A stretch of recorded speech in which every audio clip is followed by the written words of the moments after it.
Hoy en día, Halloween es una de las fechas más importantes del calendario festivo estadounidense. Muchos países iberoamericanos también lo celebran, y en Europa muchas ciudades han decidido importar el modo con el que Estados Unidos concibe Halloween, celebrándolo con fiestas y disfraces. Pero el hecho de que esta festividad sea tan famosa a nivel mundial se debe al enorme despliegue comercial y la publicidad engendrada en el cine estadounidense. Por otra parte, México tiene su colorido Día de Muertos, festividad que poco a poco ha servido de inspiración a otras zonas de Latinoamérica para honrar a los difuntos. Y gracias a películas como Coco, de Disney, esta celebración ha traspasado fronteras y se ha popularizado en el mundo entero, consiguiendo cada vez más adeptos a lo largo y ancho de nuestro planeta. Ambas tradiciones nos muestran la extrema cercanía del mundo de los vivos con el reino de los muertos. Pero, ¿cómo se originó cada una de estas dos festividades? ¿Y por qué se celebran en fechas tan cercanas la una de la otra? Pues bien, acompáñame en este video y lo descubrirás. Pero antes te invito a suscribirte a este canal si es que aún no lo has hecho. Y no olvides activar la campana de notificaciones. Ahora sí, comencemos. Si creías que Halloween era una celebración creada al 100% por los estadounidenses, estás en un error. Esta festividad tiene raíces celtas, y para estudiar sus inicios debemos remontarnos a la Edad de Hierro. Resulta que el calendario celta no se dividía en 4 estaciones como lo hacemos hoy en día, sino que su calendario solo se dividía en 2 mitades, una de luz y otra de oscuridad.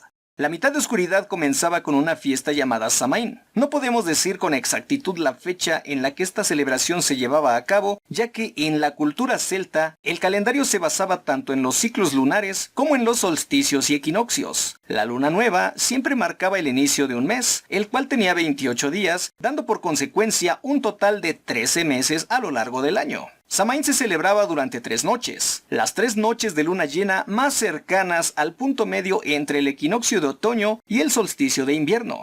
Esta fiesta marcaba el fin de la época de las cosechas que se realizaban en el periodo claro del verano, y con el periodo oscuro llegaba el año nuevo celta, al igual que el periodo del año en el que se debían almacenar las provisiones para el invierno, comenzando así una época fría en la cual los días comenzaban a ser más cortos y las noches más largas. Los celtas creían que durante Samaín se caía el velo que separa al mundo de los vivos y al de los muertos, y por lo tanto podía haber comunicación entre los dos mundos, lo que servía para que la gente se reuniera con sus antepasados y sus familiares fallecidos. Pero no solo llegaban los espíritus benévolos, sino que también podían salir del inframundo los espíritus malignos. Así que se encendían gigantescas hogueras con 2 funciones: guiar a los espíritus de los seres queridos a casa y ahuyentar a los entes malignos. Las personas solían protegerse colocando carbones calientes adentro de nabos huecos para poder deambular sin peligro, ya que la luz servía para ayudar a los buenos espíritus a recorrer el mundo de los vivos, y al mismo tiempo alejaban a los seres de oscuridad que huían de la misma luz. Otra manera de protegerse era usando máscaras para poder pasar desapercibidos entre los entes malignos que los tomarían como iguales. De ahí nace la idea de usar disfraces en Halloween. Otra de las costumbres de Samaín era la de los embajadores de la muerte. Se elegía un grupo de personas que pasara casa por casa pidiendo ofrendas de comida para ofrecer a los espíritus, tenerlos contentos y así evitar la mala suerte. Por supuesto, este es el claro predecesor del famosísimo trick or treat, truco o trato, o dulce o travesura como otros lo llaman. Ahora bien, ¿cómo fue que esta celebración celta dio paso a lo que hoy se conoce como Halloween? Para aclarar este punto, debemos hablar de la Iglesia Católica, la cual se ha encargado de canonizar a miles de personas que tras haber superado el purgatorio, lograron santificarse totalmente. La gran mayoría de ellos eran mártires, quienes fueron torturados para hacerlos renunciar a su fe y murieron sin retractarse de sus creencias. La Iglesia les asignó un día específico a cada uno de ellos para celebrarlos, y a la mayoría se les venera el día en que murieron. Pero al ser tantas personas, no alcanzaban los 365 días del año para celebrar a cada uno de ellos. Por eso, el Papa Gregorio III mandó a construir un templo para conmemorar tanto a los beatos como a los santos, en un mismo lugar y en un mismo día. Posteriormente, el Papa Gregorio IV decretó que la celebración se llevaría a cabo en todas las iglesias existentes, y por decreto se asignó al 1 de noviembre de cada año, dando como paso a lo que hoy conocemos como el Día de Todos los Santos. Con el paso de los años, la Iglesia Católica comenzó a tomar fuerza y se volvió tan grande que poco a poco fue alcanzando poblaciones de todo el mundo. Y a través de un proceso para convertir a todas las comunidades al cristianismo, la religión católica llegó también a los pueblos druidas, celtas y escandinavos que celebraban Samaín. Entonces, al encontrarse estas dos corrientes religiosas totalmente diferentes, cara a cara, tuvieron que pasar por un proceso de adaptabilidad para que ambas tradiciones pudieran convivir la una con la otra, por lo que estas dos celebraciones se fusionaron, dando como resultado el All Hallows Eve, que en español se puede traducir como Víspera de Todos los Santos o Vigilia de Todos los Santos, dando a entender que dicha festividad se celebraría justo la noche anterior al Día de Todos los Santos, es decir, la noche del 31 de octubre. Con la llegada de los ingleses a lo que hoy son los Estados Unidos de Norteamérica, también llegaron algunos irlandeses que llevaron consigo sus tradiciones, sus leyendas, su cultura y por supuesto el All Hallows Eve, el cual se mezcló con las creencias de los nativos americanos y tuvo que sufrir algunas variaciones. Por ejemplo, al ser más difícil encontrar nabos en territorio norteamericano, se tuvo que recurrir al uso de calabazas para colocarles una vela. Dicha celebración fue acortando su nombre de All Hallows Eve a Halloween, y con el paso de los años esta fiesta fue reprimida por el cristianismo, pero a finales del siglo XIX, con la llegada de una oleada de inmigrantes irlandeses, volvió a tomar fuerza. Impresionante. Ahora veamos cómo surgió el Día de Muertos en México. Algunos expertos han dicho que esta celebración es meramente europea, ya que, gracias a la conquista, los españoles trajeron al Nuevo Mundo sus creencias y tradiciones, entre ellas el Día de Todos los Santos y el Día de los Fieles Difuntos, que se celebran el 1 y 2 de noviembre respectivamente. Pero para poder llegar a una buena conclusión, necesitamos remontarnos a la época prehispánica, mucho antes de la llegada de los españoles. Y es que hay pruebas que dicen que algunas culturas como la purépecha, mexica, maya y totonaca realizaban festejos para honrar a los difuntos. Cada cultura tenía sus propias tradiciones, pero las que más resaltan son las propias del Imperio Azteca, para quienes el culto a los muertos era en sí mismo una celebración cuya finalidad era la de tener cerca de nosotros a nuestros seres queridos. Para los aztecas no había un cielo y un infierno. Más bien ellos creían que existían 9 regiones del inframundo y 13 cielos a los que iban los difuntos dependiendo de la forma en que habían muerto. El Tlalocán era el lugar que habitaban los seres cuyo deceso se relacionaba con el agua. El Omeyocán era el destino de quienes morían durante un combate, los prisioneros que eran sacrificados y de las mujeres muertas durante el parto. El Chichihuacuauco era el espacio para los niños que tenían una edad menor al primer año. Y el Mictlán era el lugar donde llegaban todas las personas fallecidas por muerte natural. Pero para poder llegar hasta el Mictlán, el camino no era nada fácil, ya que tenían que pasar por las 9 regiones del inframundo, comenzando por el Ixcuintlán, en donde tenían que atravesar un río con la ayuda de un xoloscuincle. Pero ojo, porque si en vida la persona en cuestión había maltratado a los perros, este se negaría a ayudarlo, quedando su alma estancada en aquel lugar, incapaz de pasar al siguiente nivel. Cada una de las siguientes regiones tenía un grado de dificultad más elevado, pero para que los muertos pudieran superar todas las pruebas, eran enterrados con múltiples cosas que les servirían en su viaje. Y durante 4 días consecutivos se realizaban ofrendas con objetos del agrado del difunto y que eran utilizados por él. También era común colocar un zompantli, el cual era un altar con cráneos perforados por los parietales y ensartados para formar hileras.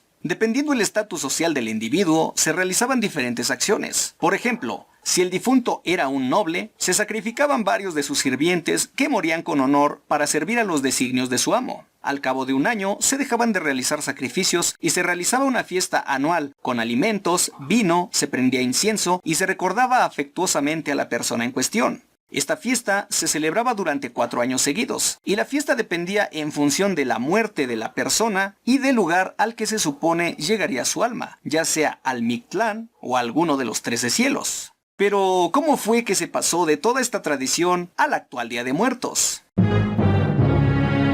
Bueno, con la conquista, los españoles trajeron sus propias celebraciones y los nativos se vieron obligados a aceptar las tradiciones hispanas que les fueron impuestas. Entre ellas el Día de Todos los Santos y el de los Fieles Difuntos, fechas en que la Iglesia Católica solía realizar misas y entonar oraciones y responsorios para las almas de los fieles difuntos. También se acostumbraba a visitar el camposanto con flores, veladoras y comida que se consumía en compañía de las almas de los seres queridos. Por tal motivo, las costumbres del México prehispánico se vieron cambiadas casi por completo y solo pocos elementos de la tradición azteca siguieron conservándose.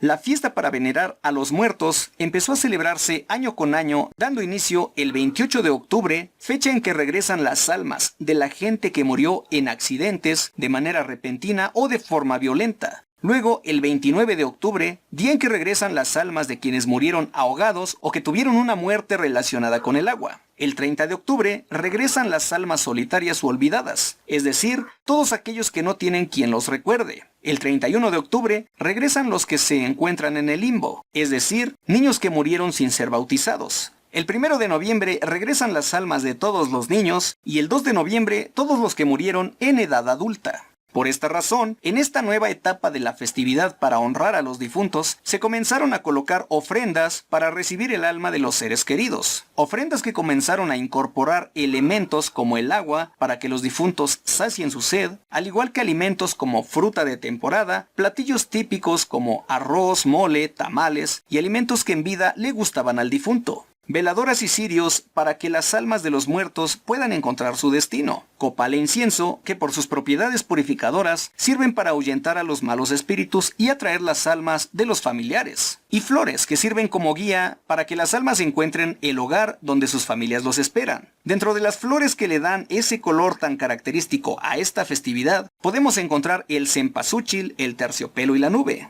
Con el pasar de los siglos, esta manera de conmemorar a los muertos empezó a tomar un toque más fiestero, divertido e incluso burlesco, añadiendo elementos como las calaveras de azúcar o de chocolate, que representan lo que para los aztecas era el zompantli. Se empezó a colocar dulces típicos en las ofrendas, como dulces de calabaza, camote o guayaba. Al igual que se empezaban a decorar estos altares con papel picado y se incorporó el famosísimo pan de muerto, en el cual podemos ver la cruz del cristianismo, que a su vez representa los huesos de los muertos, y los ajonjolís que cubren este pan representan las lágrimas de las almas de aquellos que no han logrado el descanso eterno. Dentro de los factores divertidos o burlescos que conforman esta festividad está la costumbre de salir a pedir calaverita, que desde hace ya varias generaciones realizan los niños. Pero no hay que confundir esta tradición con el trick or treat de los estadounidenses, ya que la tradición original de pedir calaverita era ir casa por casa, recitar pequeños cánticos para que la gente saliera a recibirte y rezar ante el altar dedicado al difunto previo a que te entregaran algo de fruta o pan de muerto. Desafortunadamente, en algunas grandes ciudades, esta costumbre ya se ha simplificado mucho, y los niños salen disfrazados a las calles para abordar a la gente que ahora les da algo de dinero.